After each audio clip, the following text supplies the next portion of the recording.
Very good आकाश।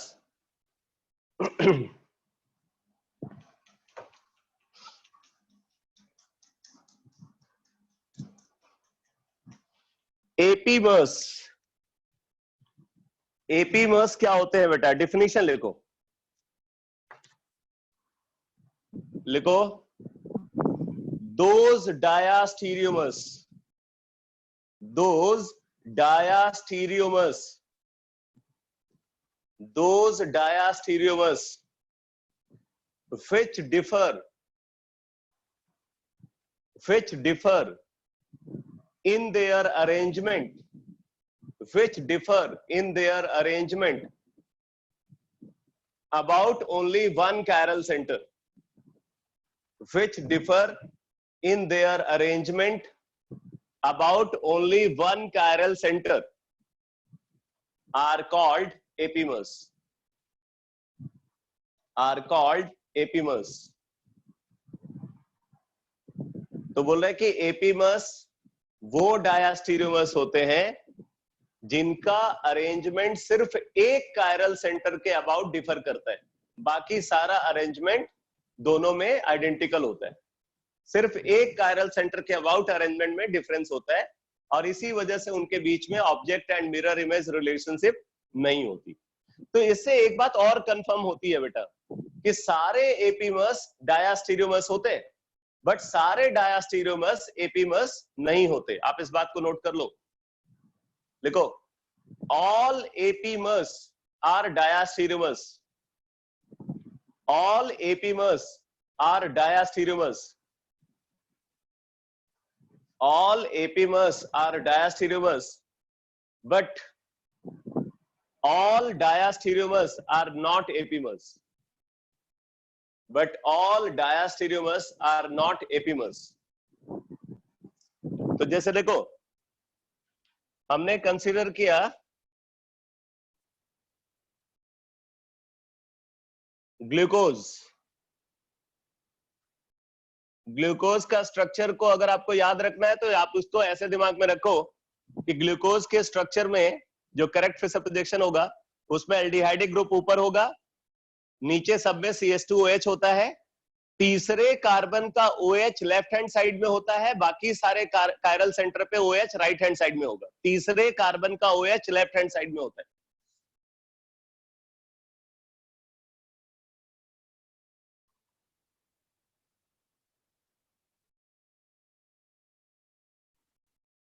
ये third carbon है बेटा, अगर यहां से नंबरिंग स्टार्ट करें 1 2 3 4 5 एंड 6, तो तीसरे कार्बन का OH लेफ्ट हैंड साइड में, बाकी सारे OH राइट हैंड साइड में होते हैं।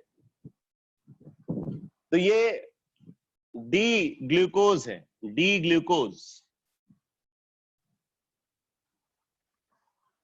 अब देखो, अगर सारा अरेंजमेंट जो ग्लूकोज का हम सेम रखें, सिर्फ सेकेंड कार्बन का OH को लेफ्ट हैंड साइड में ले जाए, सेकेंड कार्बन का OH को लेफ्ट हैंड साइड में ले जाते हैं, बाकी सारा अरेंजमेंट आइडेंटिकल रखते हैं।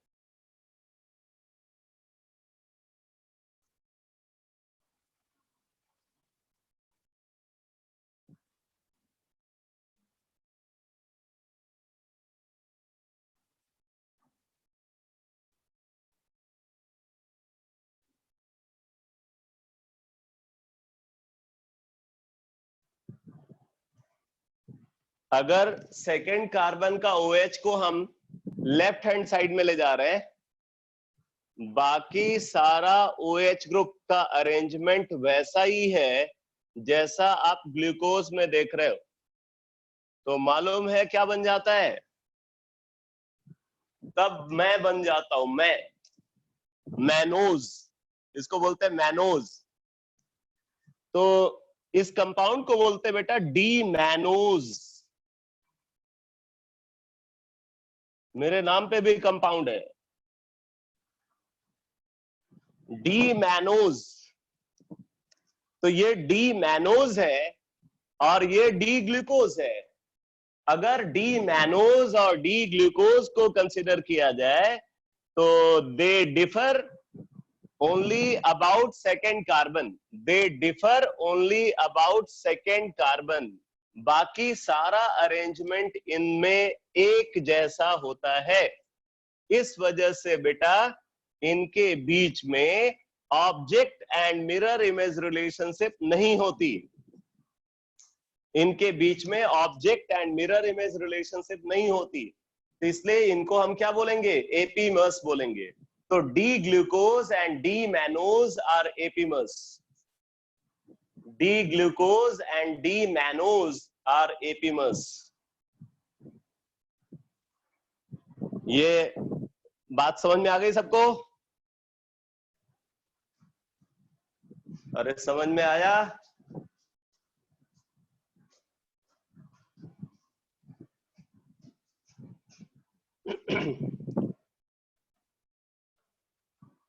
तो ये तो बात हो गई बेटा एपीमर्स की, ठीक है। अब देखो इसी तरीके से हम एक टर्म को और डिफाइन करते हैं यहां पे, एनोमर्स। Anomers, ANOMERS, anomers. लिखो लिखो, when a cyclic structure of monosaccharide, when a cyclic structure of monosaccharide, SACCHARID, when a cyclic structure of monosaccharide, that is polyhydroxycarbonyl compound, monosaccharide ही पॉलीहाइड्रोक्सीकार्बोनिल कंपाउंड होते हैं। When a cyclic structure of monosaccharide, that is polyhydroxycarbonyl compound, undergo cyclization,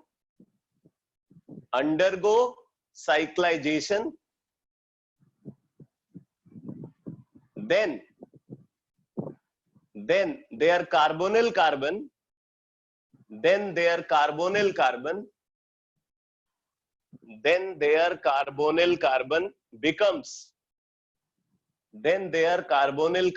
becomes a new chiral center.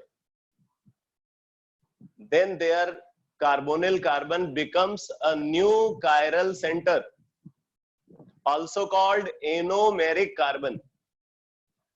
Also called anomeric carbon. Also called anomeric carbon. तो वो जो नया chiral centre बना है, जो कार्बोनिल कार्बन है, वो एक नया कायरल सेंटर बन गया। उसी कायरल सेंटर को एनोमेरिक कार्बन बोलते हैं, ठीक है। अब आप लिखो those cyclic diastereomers, those cyclic diastereomers, those cyclic diastereomers which differ in their arrangement, which differ in their arrangement, which differ in their arrangement about anomeric carbon only, which differ in their arrangement about anomeric carbon only, anomeric carbon only, are called anomers, are called anomers.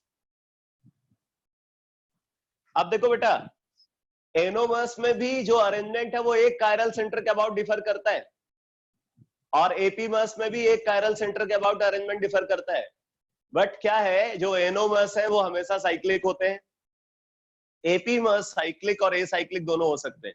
इसका मतलब हम ये बोल सकते हैं कि all anomers are epimers, but converse is not always true. लिख लो इस बात को, लिखो, all anomers are epimers, all anomers are epimers, but converse is not always true, but converse is not always true.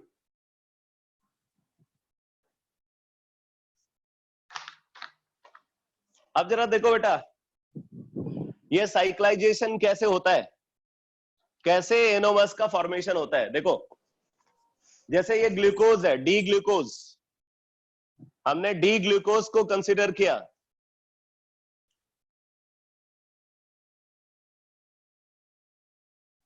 हमने ये डी ग्लूकोज को consider किया।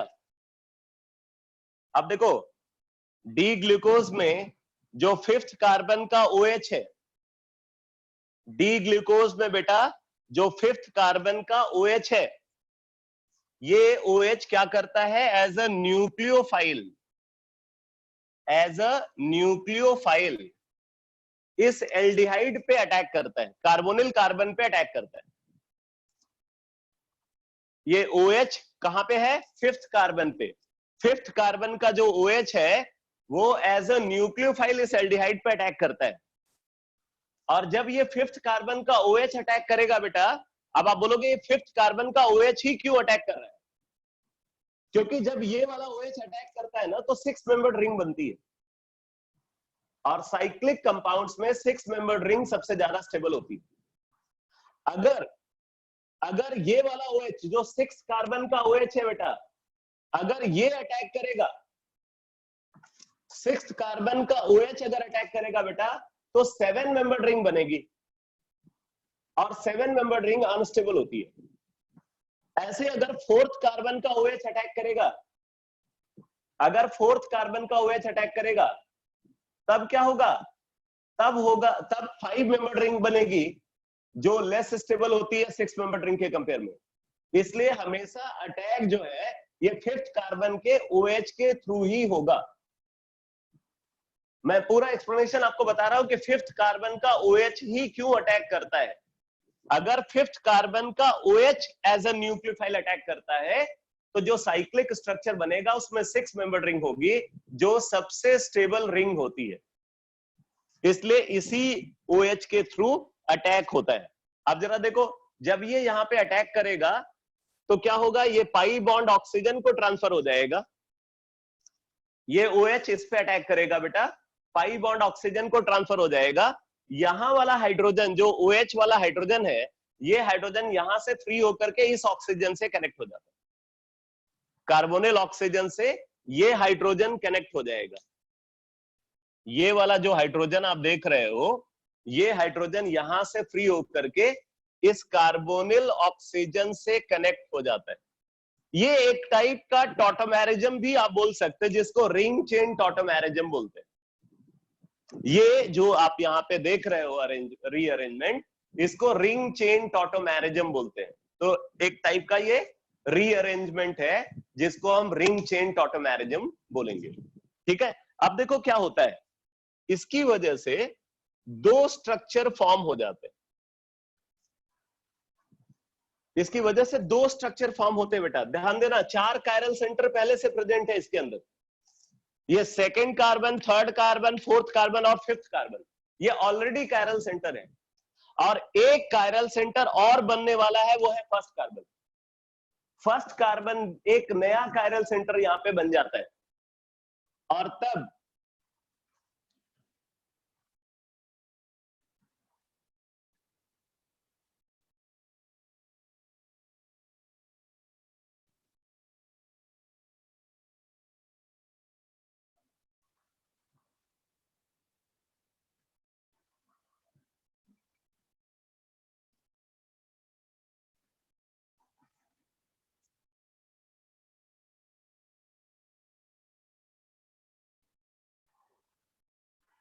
ऐसा स्ट्रक्चर प्रोड्यूस होगा।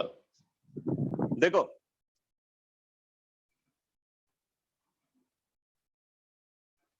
ये 5th कार्बन पे जो ग्रुप है, 5th कार्बन देखो H है और CH2OH है, तो H और CH2OH एज इट इज वही प्रेजेंट है।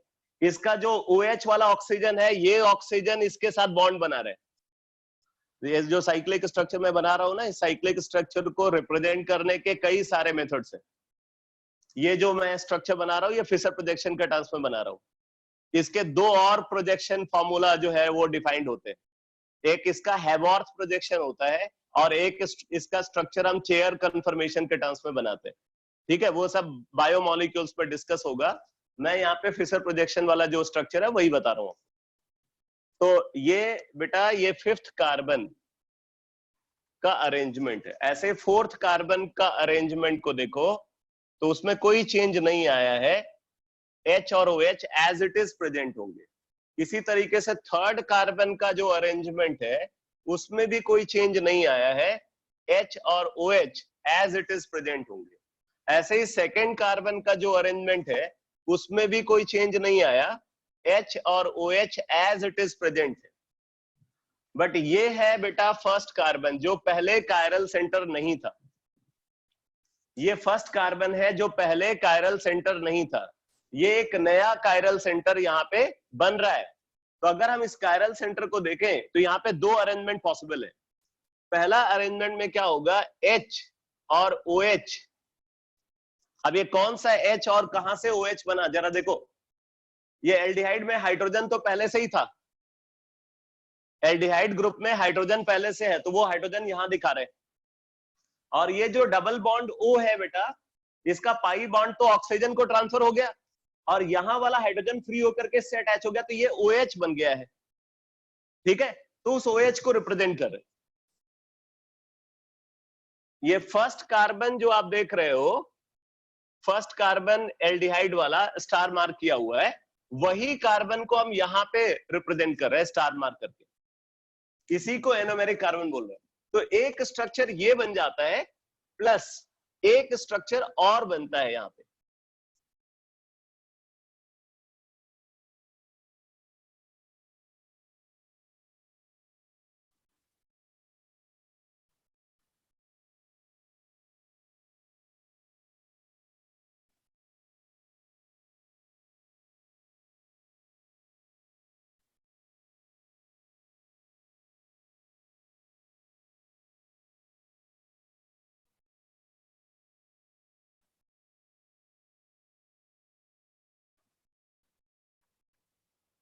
ये देखो बेटा, एनोमेरिक कार्बन, एनोमेरिक कार्बन पे जो H और OH है उनकी पोजीशन चेंज हो जाती।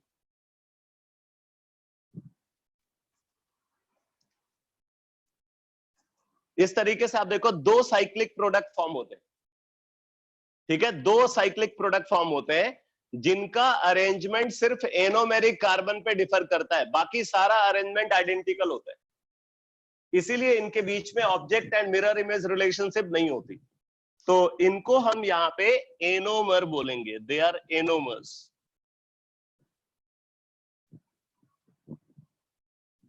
इसमें से एक एनोमर को अल्फा एनोमर बोलते हैं और एक को बीटा एनोमर बोलते हैं।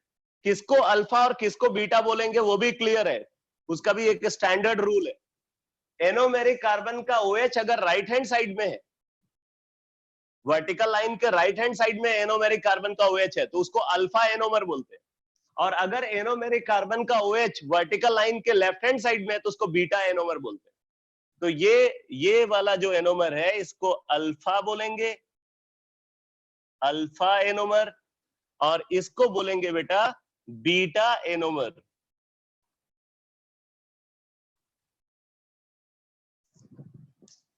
ये अल्फा एनोमर है और ये बीटा एनोमर। क्योंकि ये ग्लूकोज के साइक्लिक स्ट्रक्चर है तो इसको बोलते हैं, ये वाले स्ट्रक्चर को alpha D plus glucose.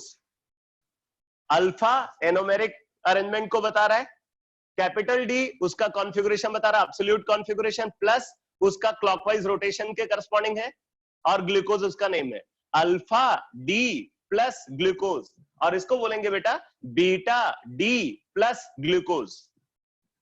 Alpha D plus glucose and beta D plus glucose, इस तरीके से डिफाइन करते हैं।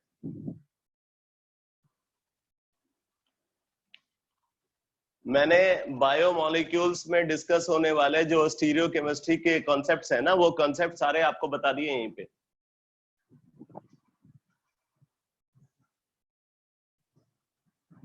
आ गया समझ में ये सब कुछ? ये डिस्कशन समझ में आ गया बेटा सबको?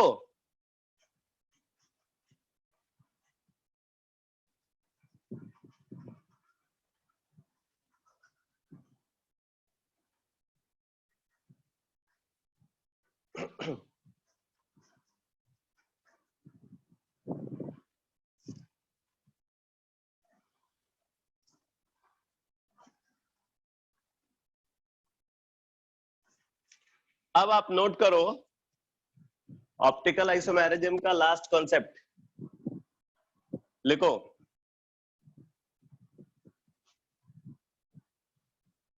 Optically active compounds having no chiral centre. Optically active compounds having no chiral centre. Optically active compounds having no chiral centre. Excuse me sir. हाँ बोलो। सर जो राइट साइड वाला है वो क्लॉकवाइज रोटेट करेगा या एंटी क्लॉकवाइज? दोनों clockwise rotate करते हैं। ओके सर, थैंक ये यू। दोनों एनोमर क्लॉकवाइज रोटेशन ही दिखाते हैं। अभी आपको याद हो मैंने वो जो स्पेसिफिक रोटेशन ऑफ मिक्सचर का कॉन्सेप्ट बताया था कि specific rotation of first optically active form into its mole fraction plus specific rotation of second form into its mole fraction, ऐसे third form into its mole fraction, इस तरीके से specific rotation of mixture निकालते हैं। उस पे based मैंने एक क्वेश्चन कराया था ग्लूकोज की ही डेटा पे बेस्ड। आप देखो मैंने क्लास में क्वेश्चन कराया हुआ है जिसमें 36% एक फॉर्म का आया था एनोमर का कंपोजिशन और दूसरे का 64% आया था। 36 एंड 64%, वो बेसिकली यही है एनोमर, और दोनों क्लॉकवाइज रोटेशन दिखाते हैं। Okay sir.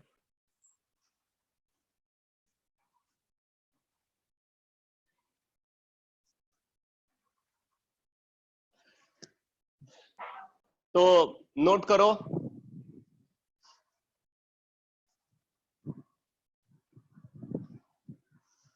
लिखो presence of chiral center, presence of chiral center, presence of chiral center is neither a necessary, presence of chiral center is neither a necessary nor a sufficient condition for optical activity. Presence of chiral center is neither a necessary nor a sufficient condition for optical activity. For optical activity. आगे लिखो various compounds are known, various compounds are known which possess, various compounds are known which possess no chiral center, various compounds are known which possess no chiral center, various compounds are known which possess no chiral center. Still they are dissymmetric. Still they are dissymmetric. Still they are dissymmetric, and therefore they are optically active, and therefore they are optically active.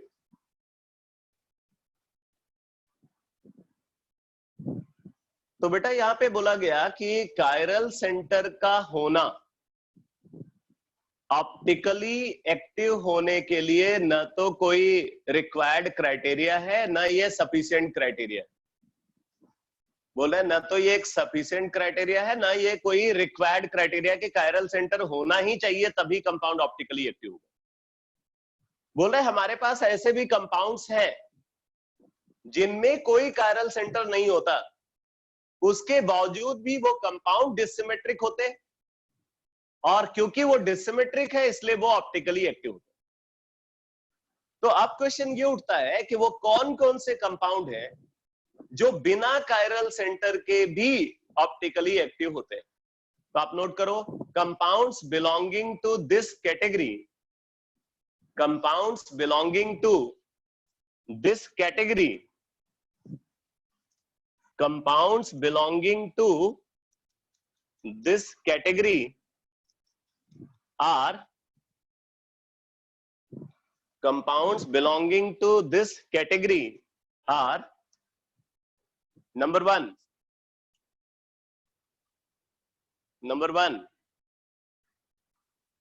cyclo एक minute, number one cumulated polyenes,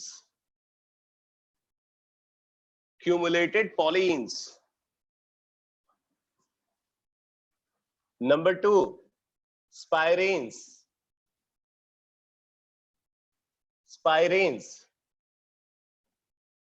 number three cycloalkalidenes,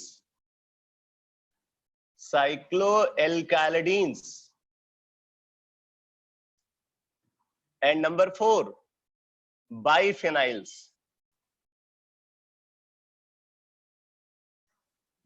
ये चार अलग अलग category के compounds हैं बेटा.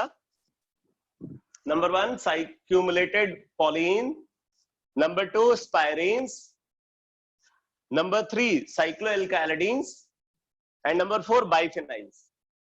इनमें कोई कायरल सेंटर नहीं होता, बावजूद किसी कायरल सेंटर के, किसी भी कायरल सेंटर के ये ऑप्टिकली एक्टिव होते हैं.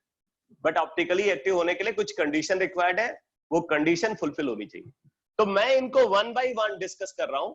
सबसे पहले क्यूमुलेटेड पॉलीन्स को डिस्कस करते हैं. लिखो क्यूमुलेटेड पॉलीन्स.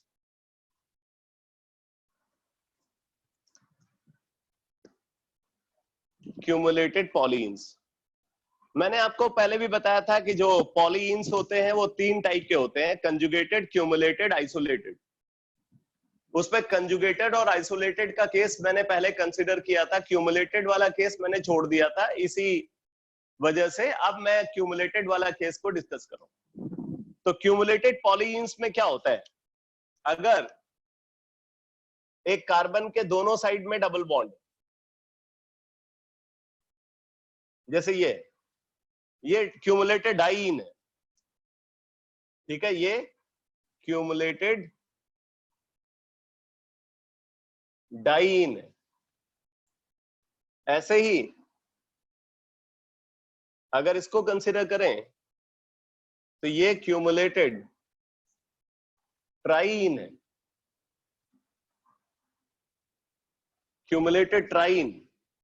ऐसे चार डबल बॉन्ड हो तो cumulated tetraene.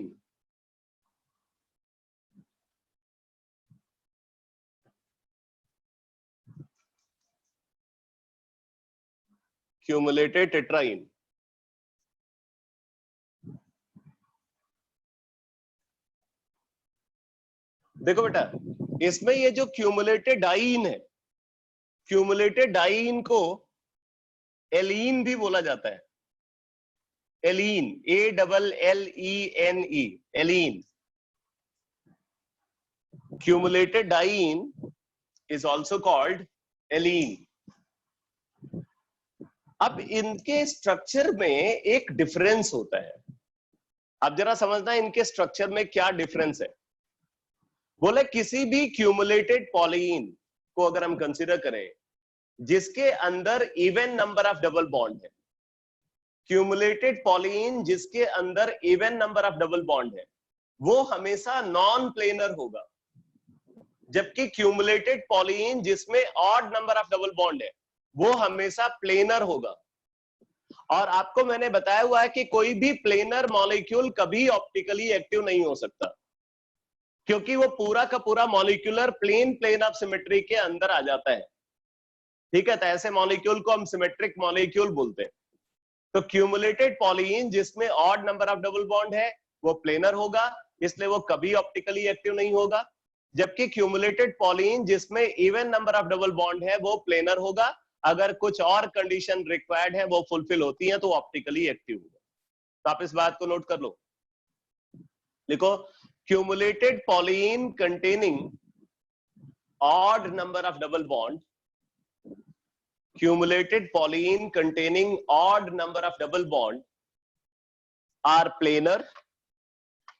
Accumulated polyene containing odd number of double bond are planar. whereas cumulated polyene whereas cumulated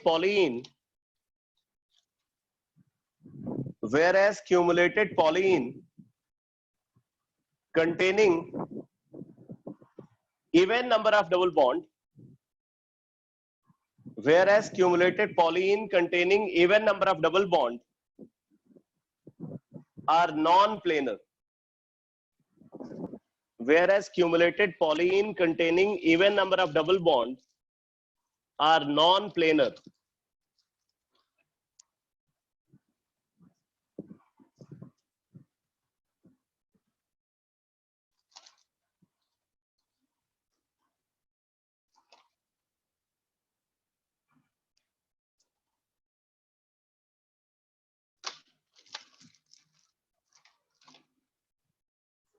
देखो बेटा,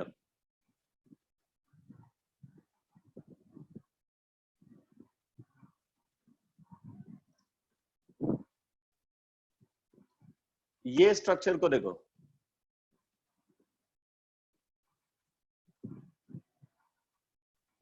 आप इस स्ट्रक्चर में क्या ऑब्जर्व कर रहे हो?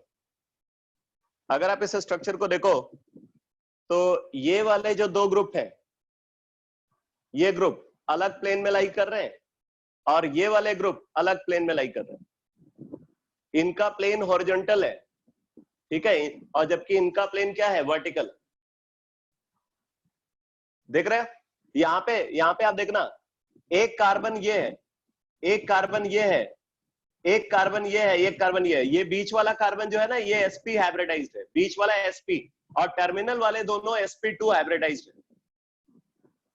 बीच वाला कार्बन sp हाइब्रिडाइज्ड है और टर्मिनल वाले sp2 हाइब्रिडाइज्ड है. इसको ये जो आप देख रहे हैं ना, ये डबल बॉन्ड है. This is double bond. ऐसे एक डबल बॉन्ड यहाँ है, ये डबल बॉन्ड है, ये डबल बॉन्ड है. समझा है? तो आप देख रहे हो इसमें कितने डबल बॉन्ड है? एक डबल बॉन्ड यहाँ पे है और एक डबल बॉन्ड यहाँ पे. दो डबल बॉन्ड है इसके अंदर, दो डबल बॉन्ड है.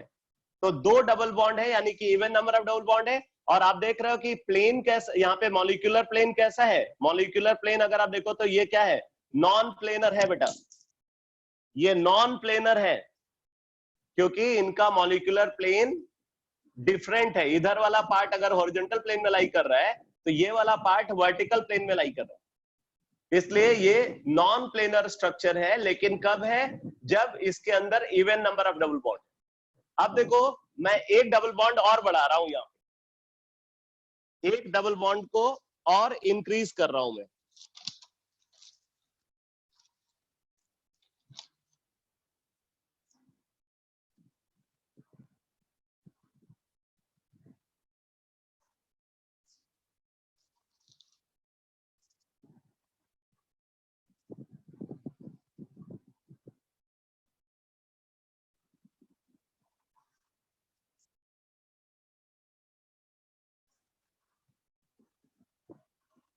अब देखो बेटा, अभी क्या सिचुएशन है? अभी आप इसके अंदर तीन डबल बॉन्ड देख रहे हो. पहला डबल बॉन्ड, दूसरा डबल बॉन्ड, तीसरा डबल बॉन्ड. इसके अंदर तीन डबल बॉन्ड आप देख रहे हो. और अब अभी आप मॉलिक्यूलर प्लेन कैसा देख रहे हो दोनों का? देखो, टर्मिनल कार्बन से जो ग्रुप्स अटैच हैं, वो दोनों ग्रुप्स क्या है? हॉरिजॉन्टल प्लेन में है. मतलब ये पूरा स्ट्रक्चर प्लेनर है. ये स्ट्रक्चर पूरा प्लेनर है बेटा. तो जब odd number of double bond है तो इसका स्ट्रक्चर कैसा है? प्लेनर. बट जब इसके अंदर even number of double bond थे तो इसका स्ट्रक्चर कैसा था? नॉन प्लेनर था.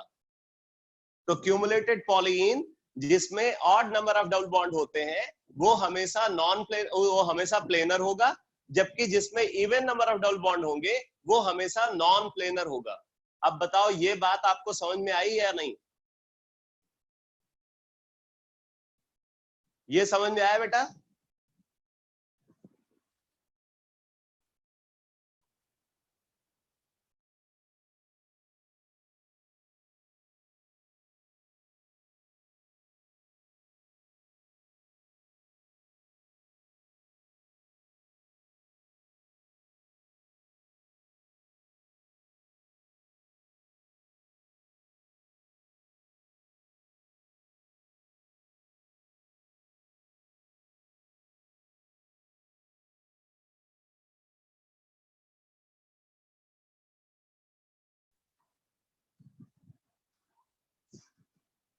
तो आपने यहां पे क्या देखा, अगर इसके अंदर odd number of double bond है तो ये स्ट्रक्चर प्लेनर है, बट अगर इसके अंदर even number of double bond है तो ये स्ट्रक्चर क्या है, नॉन प्लेनर। ठीक है, इसको आप इस तरीके से ड्रॉ भी कर सकते हो।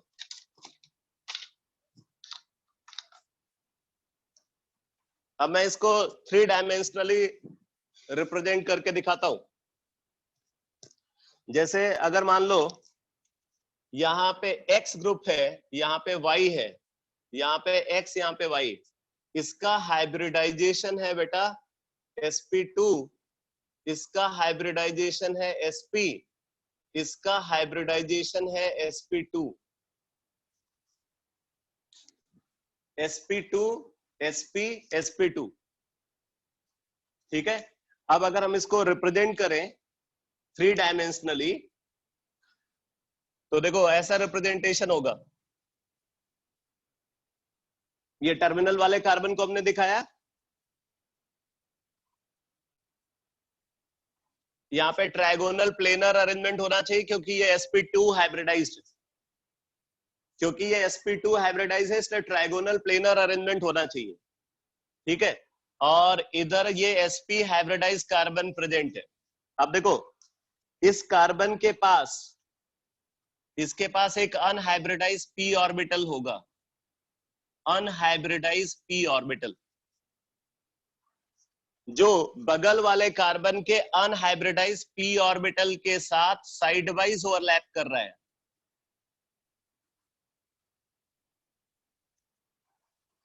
इसका अनहाइब्रिडाइज p ऑर्बिटल इसके अनहाइब्रिडाइज p ऑर्बिटल के साथ साइड वाइज ओवरलैप कर रहा है। मान लो कि इसका जो p ऑर्बिटल है ये py है, अगर ये unhybridised p orbital py orbital है तो साइड वाइज ओवरलैप करने के लिए इसको py ऑर्बिटल ही चाहिए। तो इसका मतलब ये वाला जो ऑर्बिटल होगा ये भी py ऑर्बिटल ही होना चाहिए। तो इनके बीच में बेटा साइड वाइज ओवरलैपिंग हो रही है, यहाँ पे साइड वाइज ओवरलैपिंग हो रही है। अब देखो ये कार्बन जो कि sp हाइब्रिडाइज कार्बन है, ये इसके बगल वाले कार्बन के साथ भी साइड वाइज ओवरलैप कर रहा है, और यहाँ पे अरेंजमेंट लीनियर होना चाहिए क्योंकि इसका हाइब्रिडाइजेशन sp है, तो इसके अबाउट अरेंजमेंट कैसा होना चाहिए, लीनियर होना चाहिए। ठीक है, तो अब देखो जब ये अगर ये sp हाइब्रिडाइज है तो इसके पास 2 अनहाइब्रिडाइज p ऑर्बिटल होने चाहिए, उनमें से एक तो हमने बोला py। अब मान लो इसका जो दूसरा अनहाइब्रिडाइज p ऑर्बिटल है, अगर इसका सेकंड अनहाइब्रिडाइज p ऑर्बिटल को हम pz ऑर्बिटल बोल रहे हैं, pz ऑर्बिटल,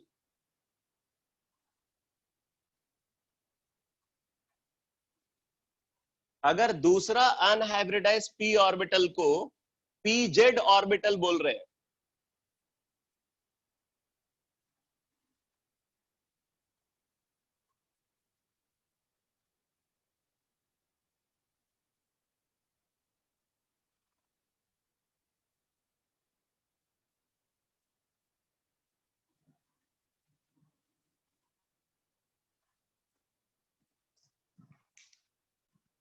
ये अगर pz ऑर्बिटल है तो ऑब्वियसली ये भी pz ऑर्बिटल होगा। अब आप देख सकते हो कि इस कार्बन के पास ये वाला जो टर्मिनल कार्बन है इसके पास तो py ऑर्बिटल था अनहाइब्रिडाइज फॉर्म में, जबकि इस टर्मिनल कार्बन के पास pz ऑर्बिटल है। अनहाइब्रिडाइज p ऑर्बिटल कौन सा है, pz ऑर्बिटल है। तो आपको एक बात और पता है कि ये जो अनहाइब्रिडाइज p ऑर्बिटल होता है ये हमेशा मॉलिक्यूलर प्लेन के परपेंडिकुलर होता है। ये अनहाइब्रिडाइज p ऑर्बिटल हमेशा मॉलिक्यूलर प्लेन के परपेंडिकुलर होता है। तो अगर ये py ऑर्बिटल है तो ये y एक्सिस के लॉन्ग ओरिएंटेड होगा, इसका मतलब यहाँ पे जो मॉलिक्यूलर प्लेन होगा वो xz प्लेन होगा, xz। अब यहाँ पे देखो, यहाँ पे जो p ऑर्बिटल है वो z एक्सिस के लॉन्ग ओरिएंटेड है, तो यहाँ पे जो मॉलिक्यूलर प्लेन होगा वो xy मॉलिक्यूलर प्लेन होगा। तो मैं इसको इस तरीके से रिप्रेजेंट कर रहा हूं।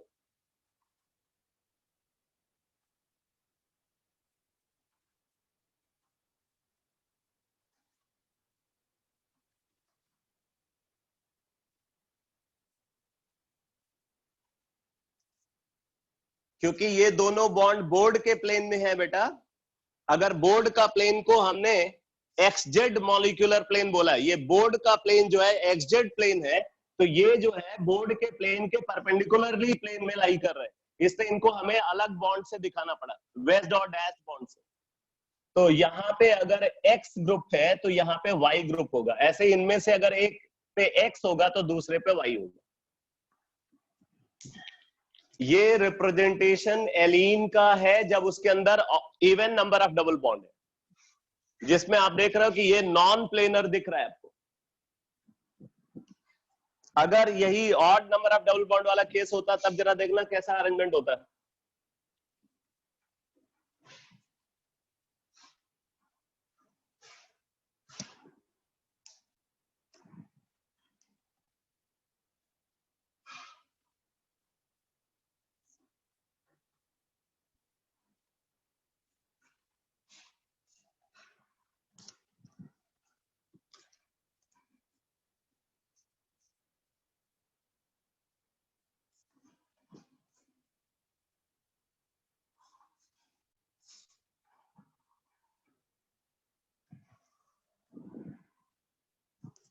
ये पी वाई है, इसके बगल वाले कार्बन पे भी एक पी वाई ऑर्बिटल होगा,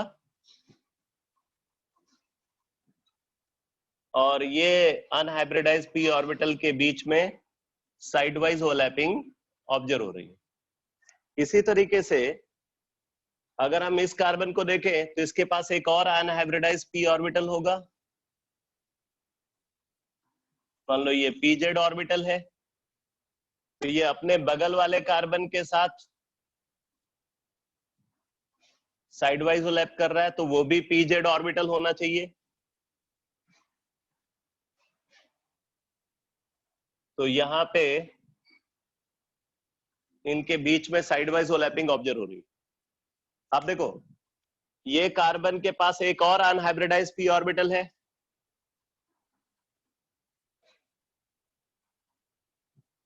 इसके पास एक और अनहाइब्रिडाइज पी ऑर्बिटल है, ऑब्वियसली वो पी वाई ऑर्बिटल ही होगा।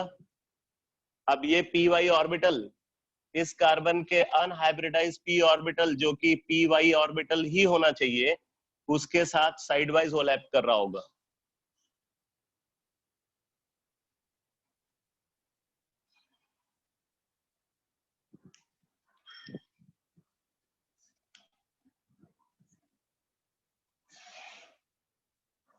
ऐसा स्ट्रक्चर है।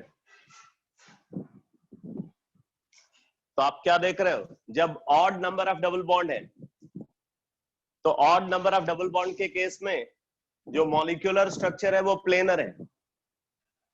मॉलिक्यूलर स्ट्रक्चर प्लेनर है बेटा। मॉलिक्यूलर स्ट्रक्चर को कैसे डिफाइन करेंगे जरा देखना।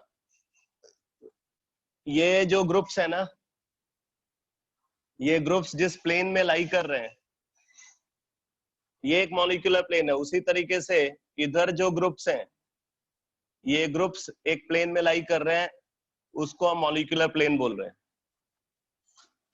तो ये अगर पी वाई और मतलब वाई एक्सिस के अलॉन्ग ये पी ऑर्बिटल ओरिएंटेड है, तो ऑब्वियसली यहाँ पे जो मॉलिक्यूलर प्लेन होगा वो वाई एक्सिस के परपेंडिकुलर होना चाहिए। तो वाई एक्सिस के परपेंडिकुलर मॉलिक्यूलर प्लेन को अगर कंसीडर करें तो वो होगा बेटा X Z plane. X Z plane, X Z plane. जबकि यहां पे अगर आप देखो जो मॉलिक्यूलर प्लेन है वो जेड एक्सिस के परपेंडिकुलर होगा, जेड एक्सिस के परपेंडिकुलर मॉलिक्यूलर प्लेन होगा। तो यहाँ पे मॉलिक्यूलर प्लेन हो जाएगा एक्स वाई प्लेन। तो जो एक्स वाई प्लेन होगा ये एक्स जेड प्लेन के हमेशा परपेंडिकुलर होगा, इसीलिए ये नॉन प्लेनर है। जबकि इस केस में अगर आप देखो यहां पे आपको दोनों का मॉलिक्यूलर प्लेन सेम मिलेगा।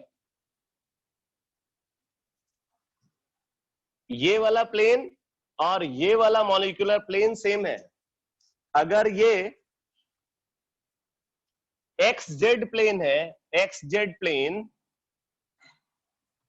तो ये भी है बेटा एक्स जेड प्लेन।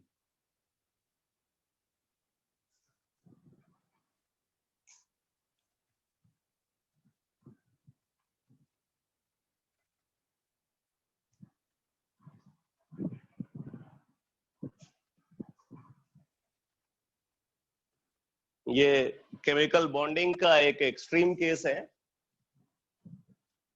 बट मैं उम्मीद करता हूं कि आपको समझ में आ रहा होगा। ये रिप्रेजेंटेशन आपको समझ में आ रहा होगा।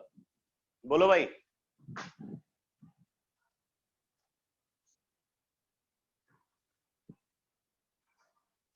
अच्छे से इसको प्रेजेंट करना।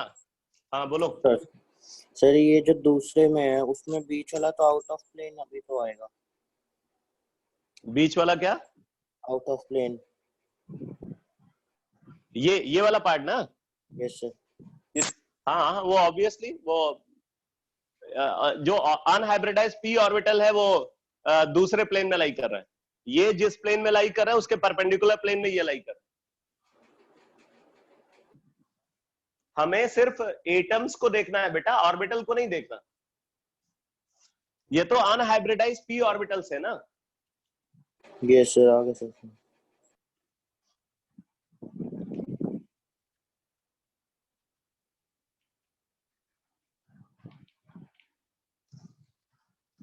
अब देखो बेटा, अब बात आती है कि इनके ऑप्टिकली एक्टिव होने के लिए क्या कंडीशन। अच्छा एक चीज और समझ लेना, इससे कंक्लूजन हम ड्रॉ कर सकते हैं कि अगर क्यूमुलेटेड पॉलीन जिसमें odd number of double bond है वो प्लेनर है, प्लेनर होने की वजह से ऑप्टिकली एक्टिव तो नहीं होगा, बट वो स्टीरियो आइसोमेरिज्म दिखा सकता है। कौन सी स्टीरियो आइसोमेरिज्म बोलते हैं? वो ज्योमेट्रिकल आइसोमेरिज्म दिखा सकता है।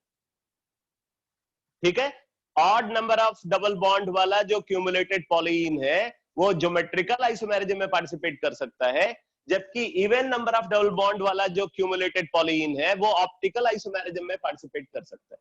तो नोट कर लो, लिखो cumulated पॉलीन्स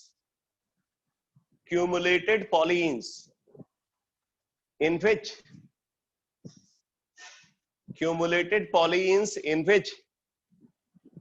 groups attach with terminal carbon atom,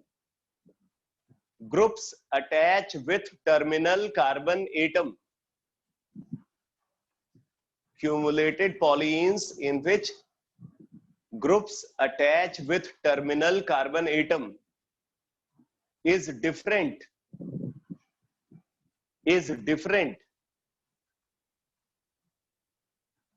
can participate in geometrical isomerism,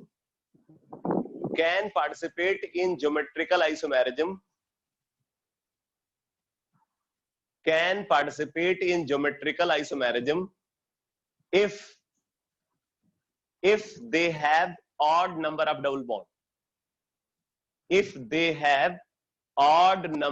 double bond,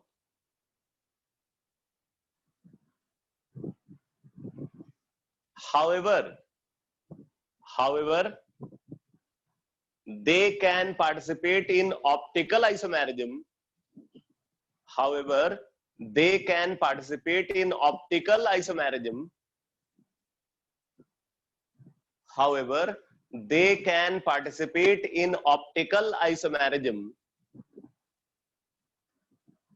if they have even number of double bond, अब जैसे देखो बेटा, ये वाला स्ट्रक्चर देखो, यहां पे आपको क्या ऑब्जर्व हो रहा है? इसके अंदर odd number of double bond है। ये क्या है? ये है प्लेनर।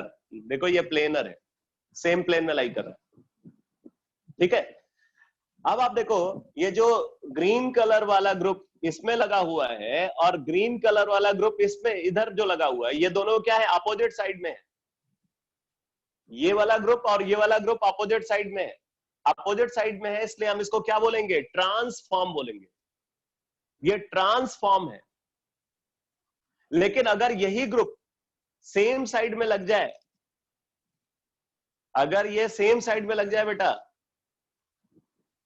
अब देखो, अब ये क्या है? Cis form.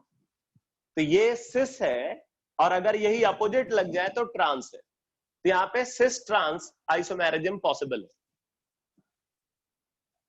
तो आप इसके साथ ये स्ट्रक्चर बना लो।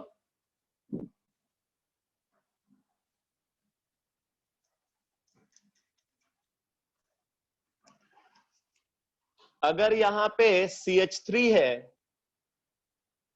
और यहां पे H है और यहां पे CH3 है और यहां पे H है, तो ये है बेटा सिस फॉर्म,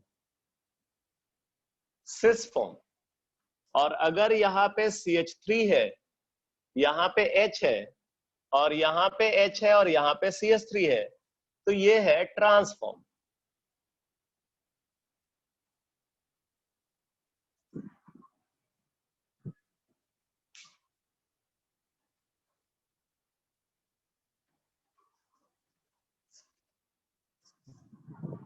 ठीक है, तो इस तरीके से इनके अंदर ज्योमेट्रिकल आइसोमेरिज्म पॉसिबल है।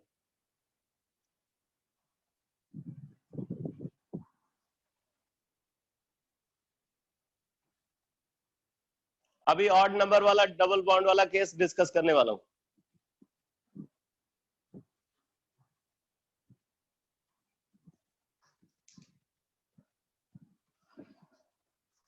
तो मैंने क्या बताया, अगर odd number of double bond है,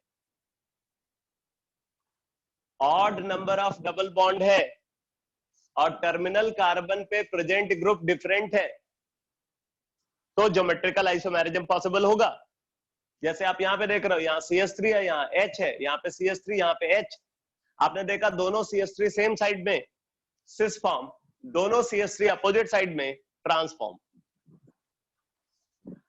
अब अगर यहीं पे even number of double bond हो और ये कंडीशन सेटिस्फाई करे, तब देखो क्या होगा। अब जैसे हमने इसको कंसिडर किया है, यहां पे CH3 H, CH3 H, तो एक्चुअल स्ट्रक्चर बेटा इसका ऐसा होगा। एक्चुअल स्ट्रक्चर यहां पे ये मिलेगा आपको,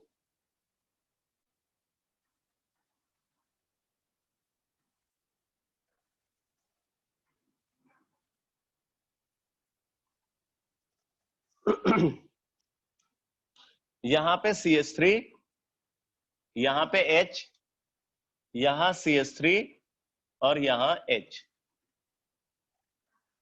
आप देख सकते हो कि ये जो मिथाइल और हाइड्रोजन है, ये डिफरेंट प्लेन में लाई कर रहे हैं, डिफरेंट प्लेन में लाई कर रहे हैं। तो ऐसे सिचुएशन में ये डिसिमेट्रिक हो जाएगा। अब कैसे हो जाएगा ये आप देखना जरा, मैं इसको एक्सप्लेन कर रहा हूं।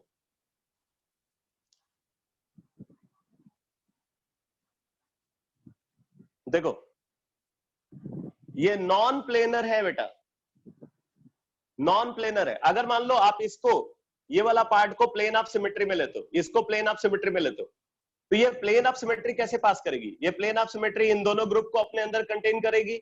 ये तीनों कार्बन उस प्लेन ऑफ सिमेट्री में आएंगे और वो प्लेन ऑफ सिमेट्री इस तरीके से आगे जा रही होगी। अगर हम इस पार्ट को, ये ब्लू कलर वाला जो एटम है और ये व्हाइट कलर वाला जो एटम है, अगर इसको हम प्लेन ऑफ सिमेट्री में ले लें, तो वो प्लेन ऑफ सिमेट्री इस तरीके से पास कर रही होगी। अब यहां पे देखो, ये इसको बाइसेक्ट नहीं कर पा रही, क्योंकि ऊपर वाला ग्रुप और नीचे वाला ग्रुप क्या है, डिफरेंट है। उसी तरीके से अगर हमने इसको प्लेन ऑफ सिमेट्री में लिया, ये पार्ट को प्लेन ऑफ सिमेट्री में लिया, तो ये दोनों ग्रुप तो उसके अंदर आ गए। वो प्लेन ऑफ सिमेट्री भी ऐसे वर्टिकली जो है कार्बन के थ्रू पास कर रही होगी, तो वो प्लेन ऑफ सिमेट्री इस तरीके से आगे जा रही है। अब इसमें आप देख रहे हो कि इधर ग्रीन कलर वाला ग्रुप है और इधर व्हाइट कलर वाला ग्रुप है, तो ये दोनों ग्रुप डिफरेंट है, इसलिए ये प्लेन ऑफ सिमेट्री भी इसको डिवाइड नहीं कर पा रही। इसका मतलब इस मॉलिक्यूल के अंदर कोई प्लेन ऑफ सिमेट्री नहीं है और दूसरी एलिमेंट ऑफ सिमेट्री तो हो ही नहीं सकती। तो क्योंकि इसके अंदर कोई एलिमेंट ऑफ सिमेट्री नहीं है, इसलिए ये मॉलिक्यूल डिसिमेट्रिक है और डिसिमेट्रिक होने की वजह से ये ऑप्टिकली एक्टिव है। तो ये ऑप्टिकली एक्टिव कंपाउंड होगा।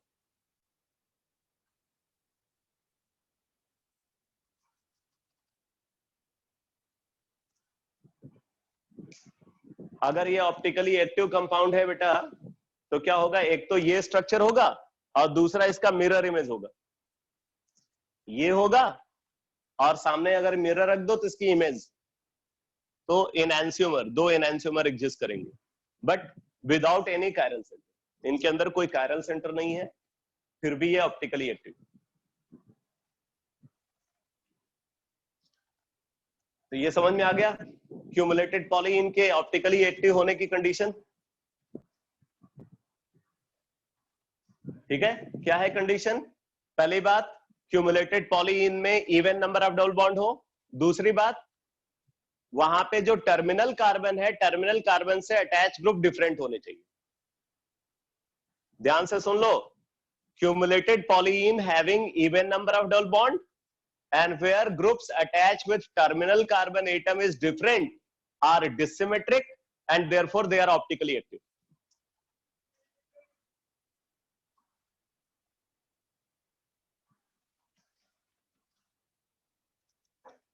जबकि odd number of double bond है और टर्मिनल कार्बन से अटैच ग्रुप डिफरेंट है, तो वो ज्योमेट्रिकल आइसोमेरिज्म में पार्टिसिपेट करेगा, ऑप्टिकली इनएक्टिव होगा। तो ये तो फर्स्ट केस डिस्कस किया क्यूमुलेटेड पॉलीइन का। अब मैं सेकेंड केस डिस्कस कर रहा हूं, cyclo alkylidene. Cyclo alkylidene, cyclo एल्काइलेडीन।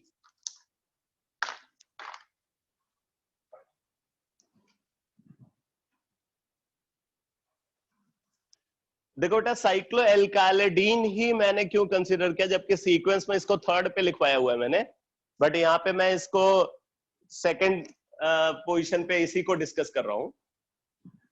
Basically क्या है, आपको एक बात, जब आइसोमेरिज्म स्टार्ट हुआ था तब मैंने बताया था कि जो डीबी है, double bond equivalent, double bond equivalent double bond के थ्रू भी सेटिस्फाई होता है और साइक्लिक रिंग के थ्रू भी सेटिस्फाई होता है। मतलब a double bond is equivalent to a cyclic ring, a double bond is equivalent to a cyclic ring. तो अब हम देखो क्या कर रहे हैं, जैसे हमारे पास एक क्यूमुलेटेड डाइइन है, ये क्यूमुलेटेड डाइइन है, हमने क्या किया, इसका एक डबल बॉन्ड हटा दिया और डबल बॉन्ड हटा करके यहाँ पे एक साइक्लिक रिंग बना दिया।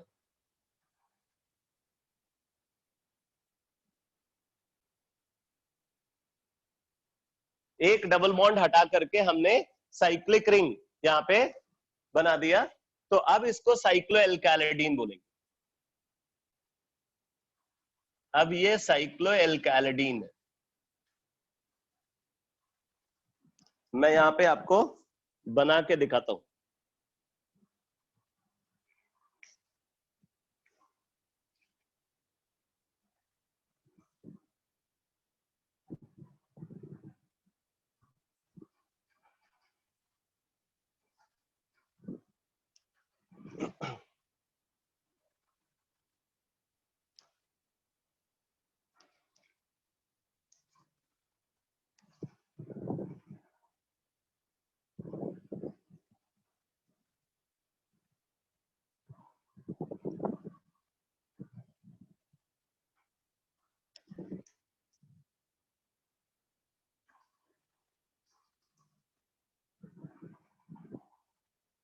देखो बेटा, ये स्ट्रक्चर जो आप यहाँ पे देख रहे हो,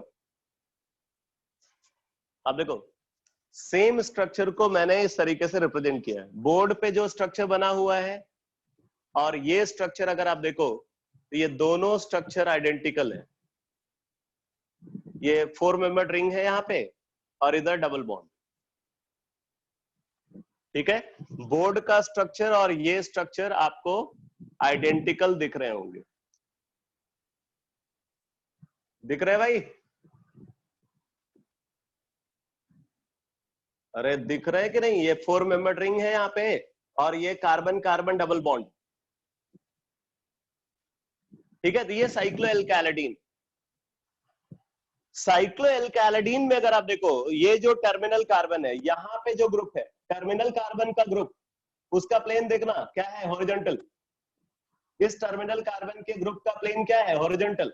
और इस टर्मिनल कार्बन के ग्रुप का प्लेन क्या है, वर्टिकल। देखो इसका प्लेन वर्टिकल है और इसका प्लेन क्या है, हॉरिजॉन्टल। तो टर्मिनल कार्बन का जो मॉलिक्यूलर प्लेन है वो दोनों में क्या है, डिफरेंट है। तो डिफरेंट मॉलिक्यूलर प्लेन है इसका और इसका। अब देखो क्या होता है, लिख लो, लिखो साइक्लोएल्काइलिडीन, साइक्लोएल्काइलिडीन having even numbered cyclic ring, having even numbered cyclic ring। ये जो साइक्लिक रिंग यहां पे होनी चाहिए ना, ये इवन नंबर में होनी चाहिए, ऑड नंबर में नहीं होनी चाहिए। Cycloalkylidene having even numbered cyclic ring, even numbered cyclic ring, and where groups attach with terminal carbon atom, and where groups attach with terminal carbon atom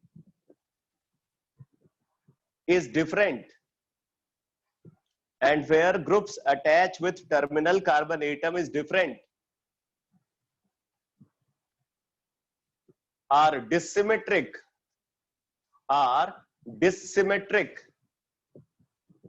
and therefore dissymmetric, and therefore they are optically active, and therefore they are optically active। तो अब जरा इसका structure देखना।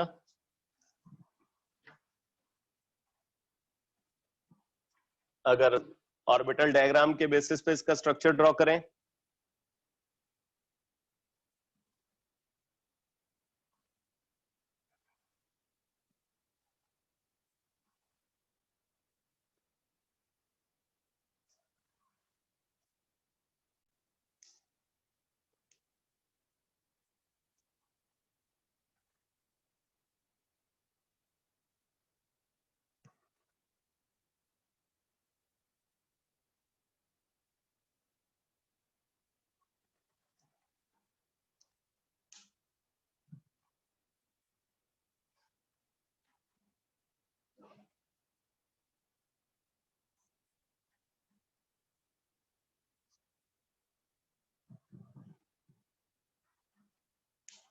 इस carbon के पास,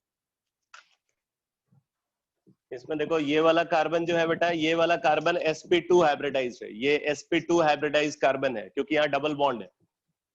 ठीक है, ये बगल वाला कार्बन भी sp2 हाइब्रिडाइज्ड। इसका मतलब कि इसके पास एक अनहाइब्रिडाइज्ड p ऑर्बिटल होगा।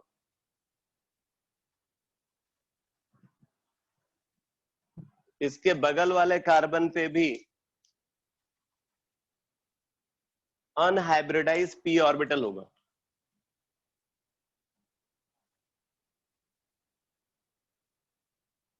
ये आपस में साइड वाइज ओवरलैप कर रहे हैं। अगर ये पी वाई है तो ये भी पी वाई होगा। अब ध्यान देना, यहाँ पे अरेंजमेंट ट्राइगोनल प्लेनर है बेटा, इस कार्बन पे अरेंजमेंट ट्राइगोनल प्लेनर है। इसका मतलब ये वाला बॉन्ड, ये वाला बॉन्ड और ये वाला बॉन्ड, ये तीनों सेम प्लेन में होंगे और वो मॉलिक्यूलर प्लेन है, और उस मॉलिक्यूलर प्लेन के परपेंडिकुलर ये पी ऑर्बिटल है। मतलब ये वाई एक्सिस के लॉन्ग अगर ये लाई कर रहा है तो इसका मतलब मॉलिक्यूलर प्लेन यहाँ पे क्या होगा इस कार्बन का, एक्स जेड प्लेन। तो इस कार्बन के पास भी पी वाई ऑर्बिटल है, तो इसका मतलब इसका भी मॉलिक्यूलर प्लेन क्या होगा, एक्स जेड प्लेन होगा। तो यहां पे जो मॉलिक्यूलर प्लेन होगा वो ऐसा होगा।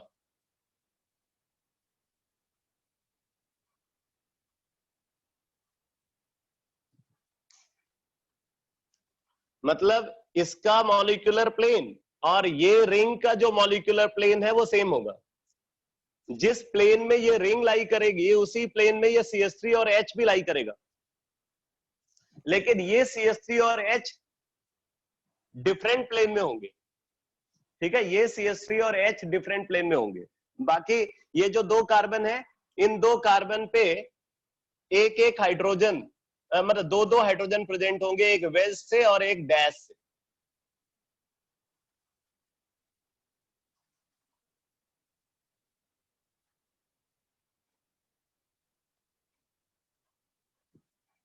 ये इसका 3 डायमेंशनल स्ट्रक्चर है, साइक्लोएल्काइलिडीन का 3 डायमेंशनल स्ट्रक्चर, ये वाला स्ट्रक्चर जो आप देख रहे हो सर। हाँ बोलो नमन। सर इवन नंबर ही क्यों होनी चाहिए कार्बन क्या आइटम्स? Even number? साइकिल में कार्बन आइटम्स बेसिकली अगर ऑड नंबर होंगे ना, ऑड नंबर वाले कार्बन पे जहां पे एक सब्स्टिट्यूटेड ग्रुप लाओगे वो कायरल सेंटर बन जाएगा। हम without chiral centre optical activity की बात करें, हमें वहां पे कोई कायरल सेंटर नहीं। अभी मैं बना करके दिखा दूंगा, आपको समझ में आ जाएगा। बेटा देखो, जैसे ये स्ट्रक्चर है ना, ये स्ट्रक्चर जैसा है एग्जैक्टली उसी तरीके से मैंने उधर ड्रॉ किया है, ठीक है। इवन इनफैक्ट अगर आप देखो ओरिएंटेशन भी हमने सेम रखा है, ओरिएंटेशन भी सेम रखा है। जो ओरिएंटेशन आप देख रहे हो, जैसे आप देखो ये इनमें से एक ग्रुप अगर अंदर की तरफ है, मिथाइल अंदर है तो हाइड्रोजन बाहर है, व्हाइट कलर वाला हाइड्रोजन और ग्रीन कलर वाला मिथाइल, ये जूम करो तो आपको क्या दिख रहा है, मिथाइल अंदर दिख रहा है यहाँ का और हाइड्रोजन बाहर दिख रहा है, उसमें भी वही दिख रहा है, ठीक है। बाकी देखो यहाँ पे इस कार्बन पे 2 हाइड्रोजन है, ये वाला बाहर की तरफ और ये वाला अंदर की तरफ, तो जो बाहर वाला है उसको वेज से और जो अंदर वाला डैश से। ऐसे नीचे वाले कार्बन पे भी ये बाहर की तरफ हाइड्रोजन है और ये वाला हाइड्रोजन अंदर की तरफ है, तो यहाँ भी एक को वेज से और एक को डैश से रिप्रेजेंट कर रहे हैं। जबकि ये वाला कार्बन sp2 हाइब्रिडाइज कार्बन है जिसके पास py ऑर्बिटल है और वो इस बगल वाले कार्बन के py ऑर्बिटल के साथ साइड वाइज ओवरलैप कर रहे हैं। अब इस कार्बन पे आप देखो एक मिथाइल और एक हाइड्रोजन है, लेकिन ये मिथाइल और हाइड्रोजन आपको सेम प्लेन में दिख रहे हैं, मतलब ये बोर्ड के प्लेन में लाई करेंगे। तो एग्जैक्टली वैसा ही स्ट्रक्चर मैंने यहाँ पे बनाया। अब मैं आपको बता दूं, अगर आप इसको प्लेन ऑफ सिमेट्री में लेते हो, ये अगर ये प्लेन ऑफ सिमेट्री में लिया गया तो ये प्लेन ऑफ सिमेट्री कैसे पास करेगी, इन दोनों के बीच से पास करेगी। और क्योंकि ये दोनों ग्रुप डिफरेंट है इसलिए ये मॉलिक्यूलर प्लेन को ये डिवाइड नहीं कर पाएगा, मतलब मॉलिक्यूल को ये डिवाइड नहीं कर पाएगा प्लेन। इसी तरीके से अगर हम इसको प्लेन ऑफ सिमेट्री में ले इसको, तो वो प्लेन ऑफ सिमेट्री इन दोनों के बीच से पास करेगी, ठीक है। अब यहाँ पे देखो एक ग्रीन कलर वाला ग्रुप है और व्हाइट कलर वाला ग्रुप है, तो ये प्लेन भी मॉलिक्यूल को 2 इक्वल हाफ में डिवाइड नहीं कर पाता, इसलिए इस मॉलिक्यूल के अंदर प्लेन ऑफ सिमेट्री नहीं है। प्लेन ऑफ सिमेट्री नहीं है तो ये डिसिमेट्रिक मॉलिक्यूल है, ऑप्टिकली एक्टिव, जबकि यहाँ पे कोई भी कायरल सेंटर नहीं है। आप इसको कायरल सेंटर नहीं बोल सकते इस कार्बन को, क्योंकि मिथाइल हाइड्रोजन, बट इधर वाला ग्रुप और इधर वाला ग्रुप सेम हो गया, ठीक है। बाकी यहाँ पे तो दो हाइड्रोजन है तो ये भी कायरल सेंटर नहीं है, ये भी कायरल सेंटर नहीं है, और ये दोनों कार्बन sp2 हाइब्रिडाइज है तो कायरल सेंटर होने का सवाल ही नहीं पैदा होता। इस पूरे स्ट्रक्चर में कोई कायरल सेंटर नहीं है, उसके बावजूद भी ये मॉलिक्यूल डिसिमेट्रिक है और ऑप्टिकली एक्टिव।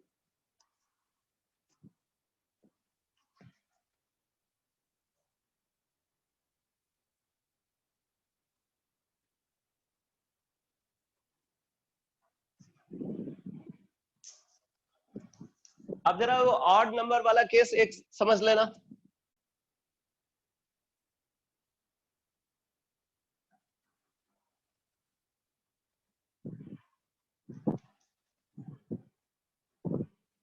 मान लो हम इसको कंसिडर कर रहे हैं, अब यहाँ पे टर्मिनल कार्बन इन दोनों में से कोई एक को बोला जाएगा। मान लो हम यहाँ पे क्लोरीन और हाइड्रोजन रखते हैं। अब आप देखो ये कार्बन जहां पे क्लोरीन है ये कायरल सेंटर है, ये कायरल सेंटर हो गया बेटा, क्योंकि अब यहाँ पे क्या है, क्लोरीन है, हाइड्रोजन है, इधर वाला ग्रुप और इधर वाला ग्रुप अलग अलग है। देखो यहाँ पे CH2 है, यहाँ CH2 है, बट आगे जाओ यहाँ पे कार्बन जो डबल बॉन्ड से अटैच है, इधर कार्बन जो सिंगल बॉन्ड से अटैच है, तो ये डिफरेंट हो गए। तो इस वजह से ये कायरल सेंटर होगा, और एक कायरल सेंटर वाला हर मॉलिक्यूल डिसिमेट्रिक और ऑप्टिकली एक्टिव, तो ये optically active due to chiral centre. Optically active due to chiral centre, जबकि हमें without chiral centre optically active molecule की जरूरत है। तो ये with chiral centre optically active. Naman समझ में आया? Yes sir. तो ये साइक्लोएल्काइलिडीन का केस हो गया। अब इसके बाद नेक्स्ट स्ट्रक्चर कंसीडर करते हैं, तीसरा केस, थर्ड केस देखो, स्पाइरेन्स, SPIRANES।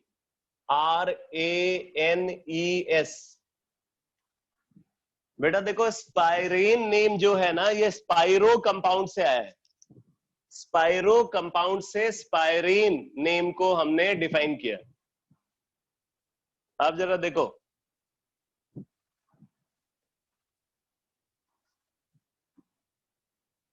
पहले मैं यहाँ पे इसको बना करके दिखाता हूं।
मेरे पास बॉन्ड ही कम, हाँ एक minute.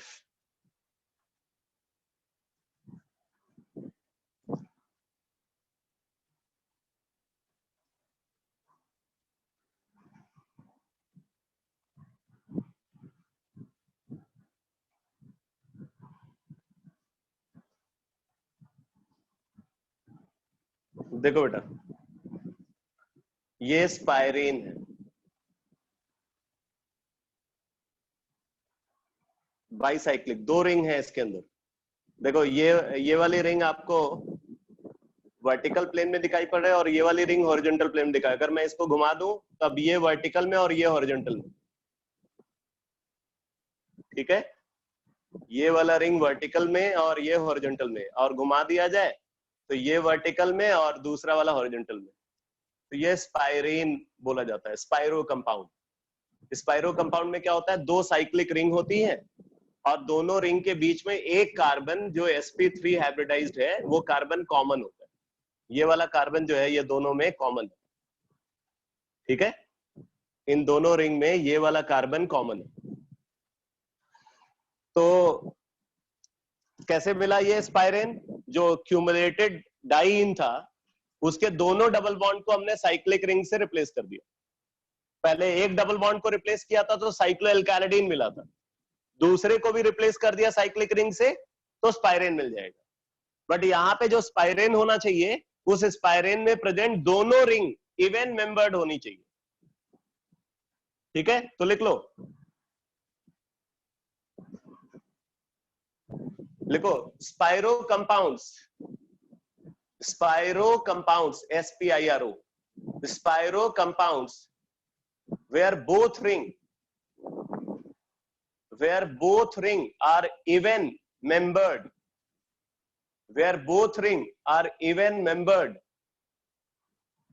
and groups attach with terminal carbon atom,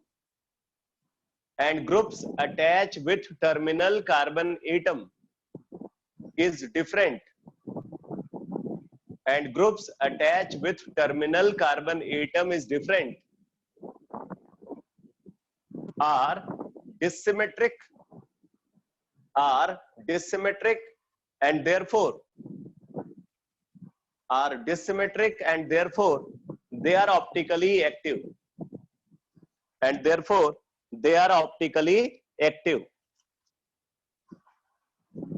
तो जैसे इस कंपाउंड की बात कर रहे हैं बेटा, देखो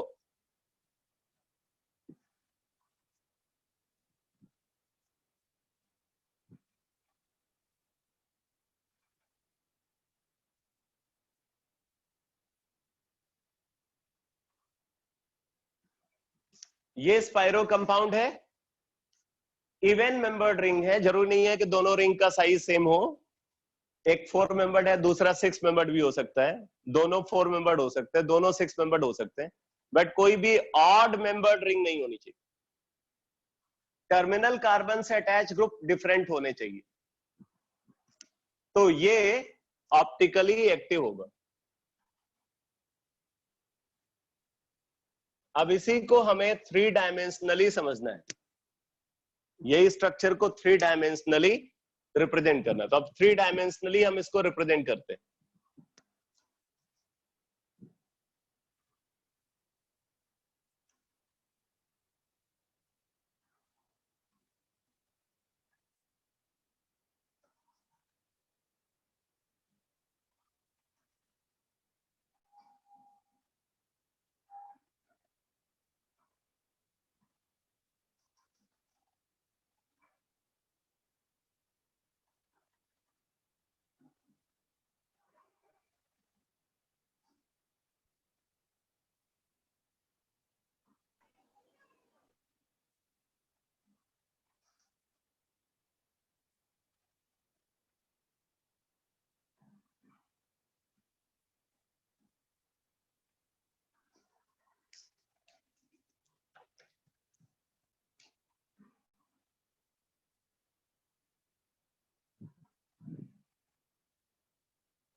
ये स्ट्रक्चर है बेटा।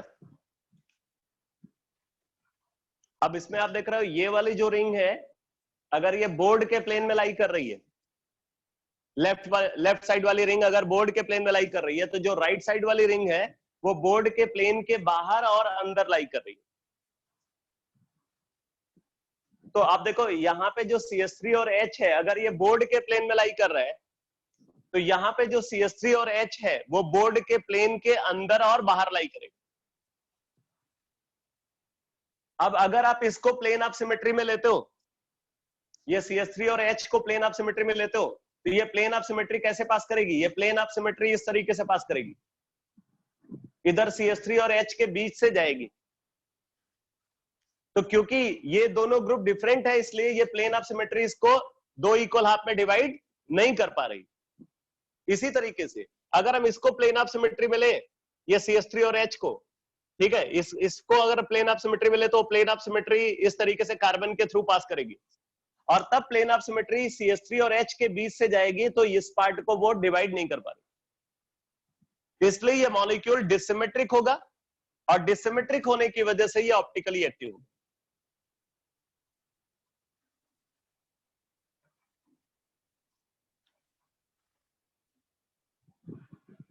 बेटा ये ऐसा डिस्कशन है जिसमें बहुत स्टेबल तरीके से सारी बात को समझते हुए अगर आप प्रोसीड करोगे तभी आपको समझ में आएगा। अगर आप सोचते हो कि भाग दौड़ करके कोई कैप्सूल मिल जाए और कैप्सूल खा करके आप जो है इसको समझ लो, तो ये पॉसिबल नहीं है। इसीलिए मैं बहुत आराम से सारी बात को स्ट्रक्चर ड्रॉ करके आपको समझा रहा हूं।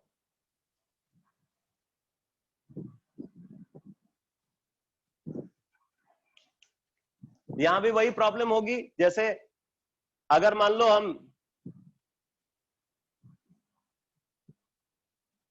इस स्ट्रक्चर को कंसीडर करें,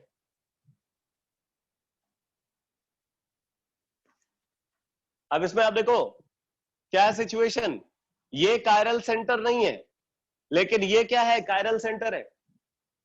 तो ये कायरल सेंटर होने की वजह से ऑप्टिकली एक्टिव हो जाएगा। इसीलिए मैंने बोला कि दोनों रिंग यहाँ पे क्या होने चाहिए, इवन नंबर्ड रिंग होनी, इवन मेंबर्ड रिंग होनी चाहिए, ऑड मेंबर्ड रिंग नहीं होनी चाहिए।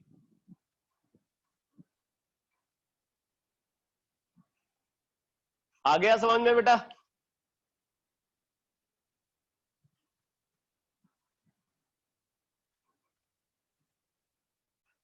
ये स्पाइरेन की स्ट्रक्चरल एनालिसिस क्लियर हो गई, और हर डायग्राम बना होना चाहिए। अभी तो समझ में आ गया, बट बाद में जब आप रिवीजन करोगे तो ये डायग्राम अगर सही तरीके से बनाया होगा तभी आपको समझ में आएगा।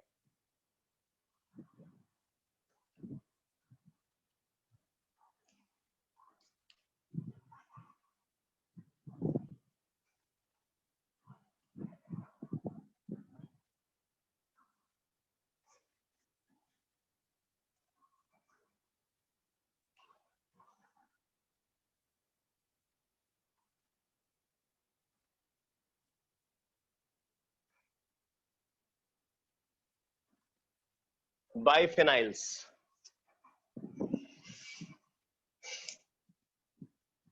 फिनाइल का मतलब तो आपको पता ही है, बेंजीन रिंग।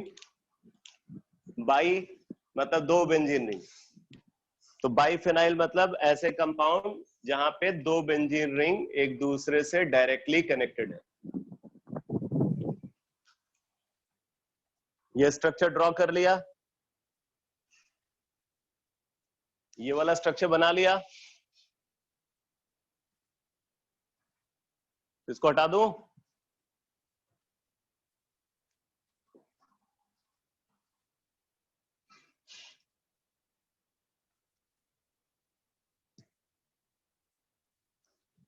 देखो बेटा,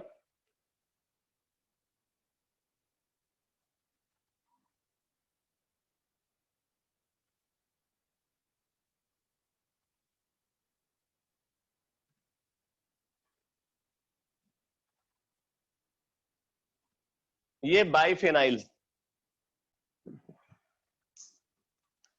ये है बाइफेनाइल। अब बाइफेनाइल में आप क्या देख रहे हो? बाइफेनाइल में आप देख रहे हो यहां पे जो पाई बॉन्ड है कैसे है conjugated, pi sigma pi sigma pi sigma. In fact अगर आप इधर देखो, pi sigma pi sigma pi sigma, मतलब ये दोनों रिंग जो है कंजुगेशन में। अगर दोनों रिंग कंजुगेशन में है बेटा तो इनके बीच में इलेक्ट्रॉन डीलोकलाइजेशन होना चाहिए। इलेक्ट्रॉन डीलोकलाइजेशन अगर हो रहा है इसका मतलब है कि इसका जो रेजोनेंस हाइब्रिड होगा, इसका जो रेजोनेंस हाइब्रिड होगा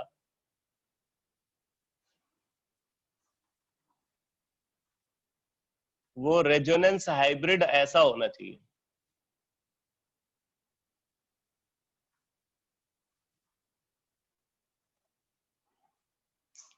ये रेजोनेंस हाइब्रिड होना चाहिए। आप इस रेजोनेंस हाइब्रिड में देख रहे हो यहां पे पार्शियल मल्टीपल बॉन्ड कैरेक्टर है, पार्शियल मल्टीपल बॉन्ड कैरेक्टर है, ठीक है, जो कि ये दिखा रहा है कि दोनों रिंग के बीच में इलेक्ट्रॉन डीलोकलाइजेशन हो रहा है। और अगर आप याद करो तो रेजोनेंस की एक कंडीशन होती है कि resonance occurs only in planar molecule और planar part of the molecule. If there is no planarity, then there is no resonance. जहां प्लेनारिटी होगी वहां रेजोनेंस होगा, जहां प्लेनारिटी डिस्टर्ब होगी वहां रेजोनेंस डिस्टर्ब होगा। तो क्योंकि यहां पे मल्टीपल बॉन्ड कैरेक्टर दिख रहा है, इसका मतलब है कि इन दोनों के बीच में इलेक्ट्रॉन डीलोकलाइजेशन हो रहा है, और इलेक्ट्रॉन डीलोकलाइजेशन दोनों के बीच में हो रहा है, इसका मतलब है कि दोनों रिंग सेम प्लेन में है। इसका मतलब ये पूरा स्ट्रक्चर प्लेनर है, और अगर ये प्लेनर है तो कभी ऑप्टिकली एक्टिव नहीं हो सकता। लिखो इस बात को, unsubstituted biphenyl, unsubstituted biphenyl are planar, unsubstituted biphenyl are planar, and therefore unsubstituted biphenyl are planar and therefore they are optically inactive. unsubstituted biphenyl are planar and therefore they are optically inactive. तो हमें इन biphenyls को optically active बनाना है, और optically active होने की पहली condition है कि मॉलिक्यूल नॉन प्लेनर होना चाहिए। ठीक है, तो लिखो for a biphenyl to become optically active, for a biphenyl to become optically active,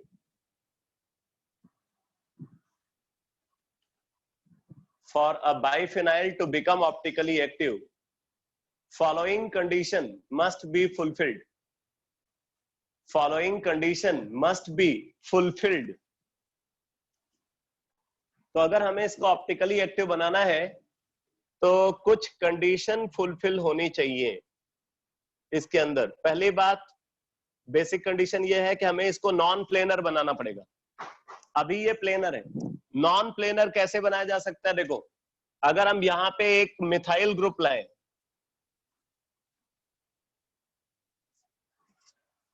और यहां भी एक मिथाइल ग्रुप लाते हैं,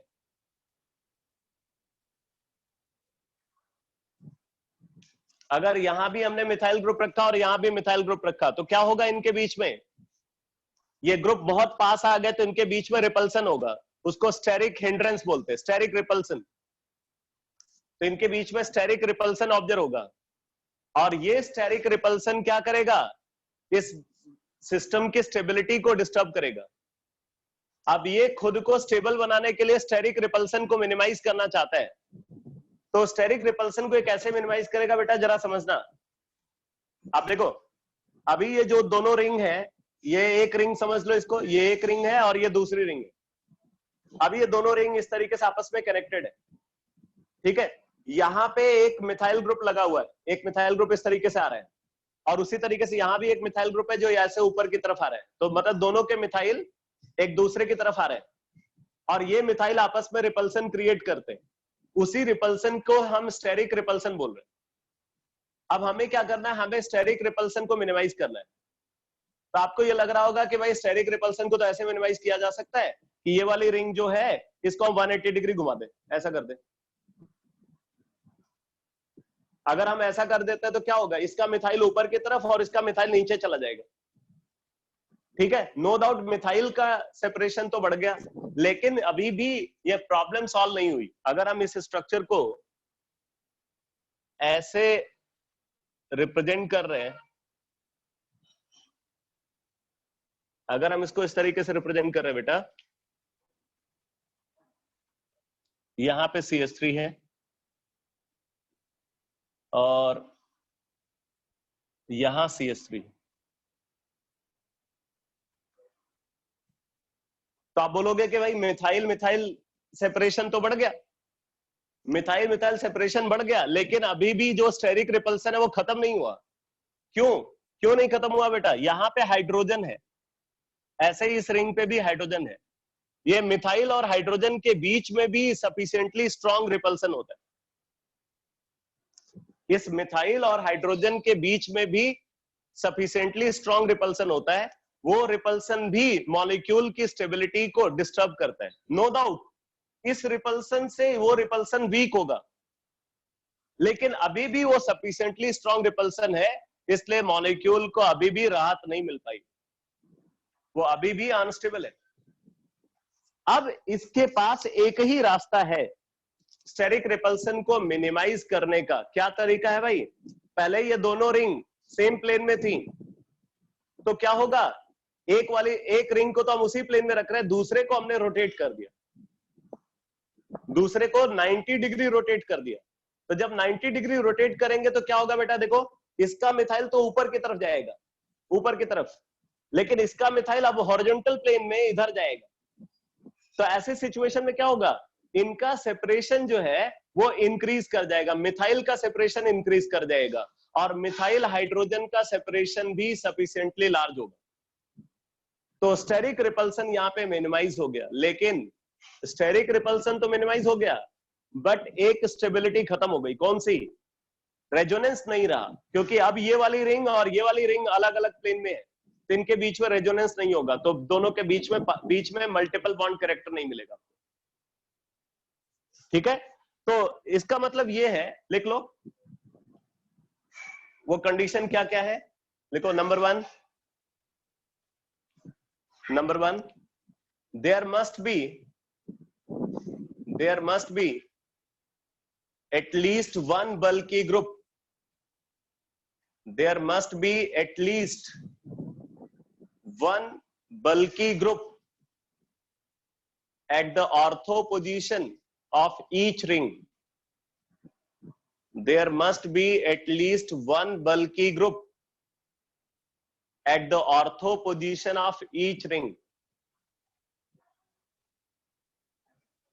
ठीक है, जैसे आप देख रहे हो ना, यहाँ पे एक बल्की ग्रुप मिथाइल है और इसमें भी एक बल्की ग्रुप मिथाइल है, और ये ग्रुप होने कहाँ चाहिए, ऑर्थो पोजीशन पे, क्योंकि स्टेरिक रिपल्सन क्रिएट करना है, तभी ये रिंग नॉन प्लेनर बनेगी।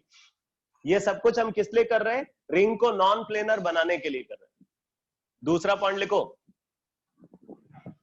Both ring must be unsymmetrically substituted. Both ring must be unsymmetrically substituted. Both ring must be unsymmetrically substituted. अब इसका क्या मतलब है जरा समझना बेटा। जैसे हमने इस ऑर्थो पोजीशन पे मिथाइल लगा दिया, तो अगर इस ऑर्थो पोजीशन पे भी मिथाइल लगा देंगे ना, तो ये सिमेट्रिकली सब्स्टिट्यूटेड हो जाएगा। तो ऐसा नहीं होना चाहिए। जो ग्रुप इस ऑर्थो पोजीशन पे है उससे डिफरेंट ग्रुप इस ऑर्थो पोजीशन पे होना चाहिए। उसी तरीके से जो ग्रुप यहां ऑर्थो पोजीशन पे है उससे डिफरेंट ग्रुप यहां ऑर्थो पोजीशन पे होना चाहिए। तो दोनों रिंग अनसिमेट्रिकली सब्स्टिट्यूटेड होनी चाहिए। ठीक है, और तीसरा पॉइंट लिखो, both ring must lie in different plane. Both ring must lie in different plane. अब आगे देखो बेटा, अगर ये रिंग डिफरेंट प्लेन में लाई कर रही है, जैसे मैंने बोला कि एक रिंग इस तरीके से लाई करे, दूसरी रिंग इस तरीके से लाई कर रही, मान लो हमने इसको प्लेन ऑफ सिमेट्री में ले लिया, ये प्लेन ऑफ सिमेट्री है, तो ये वाली पूरी रिंग तो उसके अंदर आ गई, और ये प्लेन ऑफ सिमेट्री ये दूसरे रिंग से पास करेगी, इस तरीके से दूसरे रिंग से पास करेगी। अब दूसरे रिंग से अगर पास करे तो यहाँ पे तो लगा हुआ मिथाइल, जबकि नीचे की तरफ क्या लगा हुआ है, हाइड्रोजन। इधर मिथाइल लगा हुआ है, इधर हाइड्रोजन लगा हुआ, मतलब ये रिंग इसको बाइसेक्ट नहीं कर पाएगी। उसी तरीके से अगर हम इसको प्लेन ऑफ सिमेट्री में लेते हैं, ये वाली रिंग को, तो ये इस तरीके से पास करेगी। ठीक है, तो क्या होगा, इधर मिथाइल लगा हुआ है, उधर हाइड्रोजन लगा हुआ है, तो क्योंकि अलग अलग ग्रुप है इसलिए ये भी इसको बाइसेक्ट नहीं कर पाएगा। तो ऐसे सिचुएशन में साइक्लिक कंपाउंड क्या होगा, डिसिमेट्रिक होगा, और डिसिमेट्रिक होगा तो ऑप्टिकली एक्टिव होगा। डिसिमेट्रिक होगा और ऑप्टिकली एक्टिव होगा। तो यही कंडीशन है। तो हम ये बोलेंगे कि ये वाला कंपाउंड जो है ये ऑप्टिकली एक्टिव है, ये ऑप्टिकली एक्टिव है।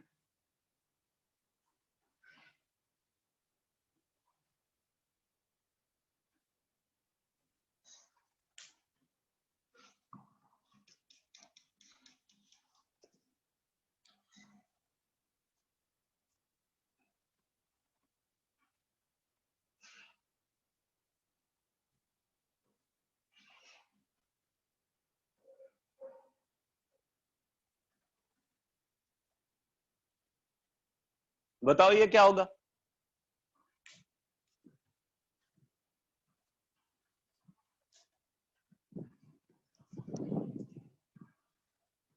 बस मैं कुछ 2-3 एग्जांपल ही बता रहा हूं, कॉन्सेप्ट थियोरेटिकली कंप्लीट फिनिश हो चुका है।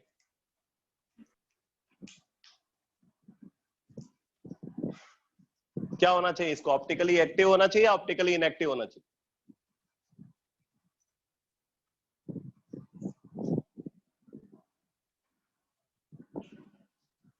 इनएक्टिव होना चाहिए, सही है। इसलिए इनएक्टिव होना चाहिए बेटा क्योंकि यहाँ पे देखो ऑर्थो पोजीशन पे ग्रुप नहीं है, इसलिए ये दोनों रिंग सेम प्लेन में होगी।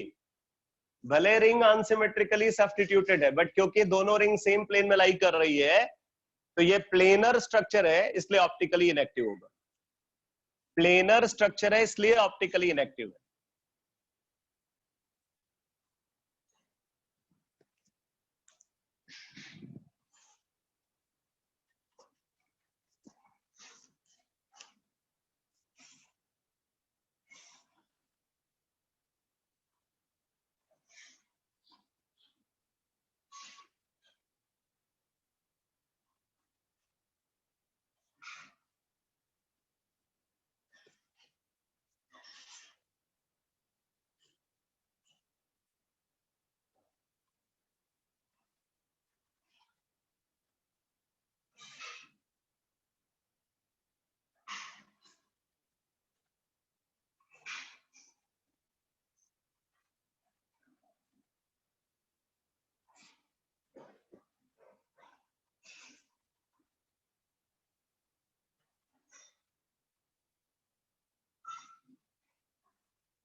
बोलो ये क्या है?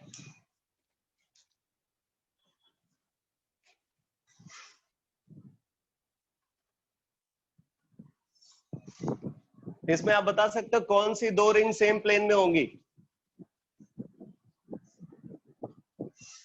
कौन सी दो रिंग सेम प्लेन में होंगी? Very good, very good. First and third, ये वाली रिंग और ये वाली रिंग सेम प्लेन में होगी। ये वाली रिंग उनके परपेंडिकुलर प्लेन में होगी।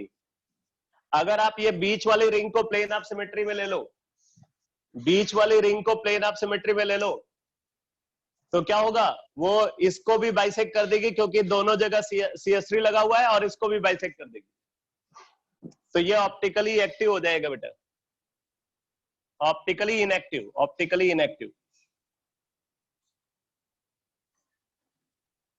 बीच वाली रिंग को प्लेन ऑफ सिमेट्री में लेकर के हम इनको दो इक्वल हाफ में डिवाइड कर सकते हैं। ठीक है, अच्छा है। अब जरा बताना, अगर हम यहाँ पे NO2 लगा दें तब क्या होगा? हमने NO2 लगा दिया टर्मिनल वाले बेंजीन रिंग पे, CS3 एंड NO2। अब क्या होगा?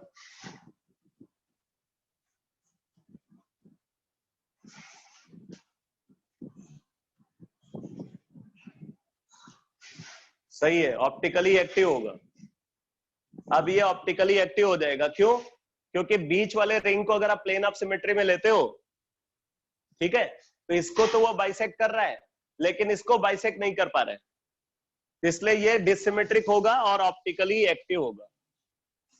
ये ऑप्टिकली एक्टिव है। इसी तरीके से अगर टर्मिनल वाले को आप प्लेन ऑफ सिमेट्री में लोगे तो बीच वाला तो वैसे ही बाइसेक्ट नहीं हो पा रहा है, क्योंकि यहाँ CS3 और यहाँ NO2 है।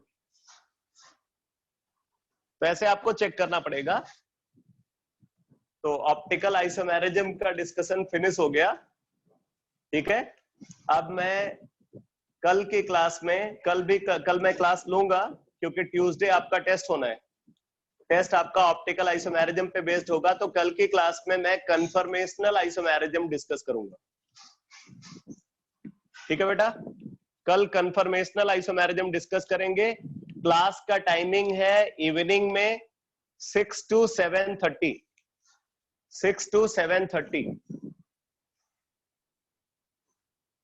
इवनिंग में, 6 to 7:30। मॉर्निंग में मत बैठ जाना।